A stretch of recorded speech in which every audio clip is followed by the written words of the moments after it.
നമ്മുടെ അടുത്ത് വരുന്ന ഒത്തിരി സ്ത്രീകൾ നമ്മളോട് പറയാറുണ്ട്, പീരീഡ്സ് ആവുമ്പോൾ ഞങ്ങൾക്കധികം പെയിനില്ല, പക്ഷേ ഒരു പീരീഡ് കഴിഞ്ഞ് അടുത്ത പീരീഡ് ആവുന്നതിനിടയിലുള്ള സമയത്ത് അതിശക്തിയായ രീതിയിൽ ചിലപ്പോൾ വേദന ഉണ്ടാവാറുണ്ട്. 1-2 ദിവസമൊക്കെ നല്ല രീതിയിൽ തന്നെ പെയിൻ ഉണ്ടാവാറുണ്ട് എന്ന് പറയാറുണ്ട്. ഇൻ്റർമെൻസ്ട്രൽ പെയിൻ എന്നാണ് ഇത്തരം പെയിനുകൾക്ക് നമ്മൾ പറയുന്നത്. പല കാരണങ്ങൾ കൊണ്ട് ഈ വേദന ഉണ്ടാകാറുണ്ടെങ്കിലും ഓവുലേഷൻ്റെ ടൈമിലുണ്ടാകുന്ന ഒരു വേദന ആയിട്ടാണ് പല സ്ത്രീകളിലും ഇത് കണ്ടുവരാറുള്ളത്. അതുകൊണ്ട് തന്നെ ഇതിനെ ഓവുലേഷൻ പെയിൻ എന്നും കൂടി പറയാറുണ്ട്.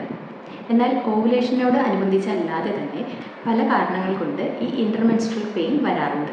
ഓവുലേഷൻ പെയിൻ എന്ന് പറയുന്നത് പീരീഡ്സായി 2ാമത്തെ ആഴ്ചയിലാണ് ആ വേദന ഉണ്ടാകാറുള്ളത്. 1-2 ദിവസമെല്ലാം ചിലപ്പോൾ ആ വേദന നീണ്ടു നിൽക്കാറുണ്ട്. യൂഷ്വലി ഓവുലേഷൻ നടക്കുന്ന സമയത്ത് നമുക്ക് വേദന ഉണ്ടാവാറില്ല, പക്ഷേ ചില സ്ത്രീകളിൽ ഈ ഓവുലേഷൻ്റെ ടൈമിൽ വേദന ഉണ്ടാകാറുണ്ട്. മറ്റൊന്ന് ഹോർമോണൽ വേരിയേഷൻ കൊണ്ടുണ്ടാകുന്ന വേദനയാണ്. 3ാമത്തെ റീസൺ എന്ന് പറയുന്നത് ഓവറിയിലുള്ള സിസ്റ്റുകൾ, അത് ഫങ്ഷണൽ സിസ്റ്റുകളായിരിക്കാം, എൻഡോമെട്രിയോട്ടിക് സിസ്റ്റുകളാവാം. ഇതെല്ലാം തന്നെ നമുക്ക് ഓവുലേഷൻ്റെ ടൈമിൽ വേദന ഉണ്ടാകുന്നതാണ്. മറ്റൊരു കാരണം എന്ന് പറയുന്നത് ഓവറിയിലോ സർവിക്സിലോ അതേപോലെ തന്നെ ഗർഭപാത്രത്തിലോ ഉണ്ടാകുന്ന ഇൻഫെക്ഷനുകളാണ്. ഇത്തരത്തിലുള്ള വേദനയോടൊപ്പം തണ്ടൽ വേദനയോ അടിവയറു വേദനയോ ശക്തിയായി കുറച്ചോടുകൂടി പനിയോ വജൈനൽ ഡിസ്ചാർജുകളോ ഒക്കെ കണ്ടുവരുന്നുണ്ട്.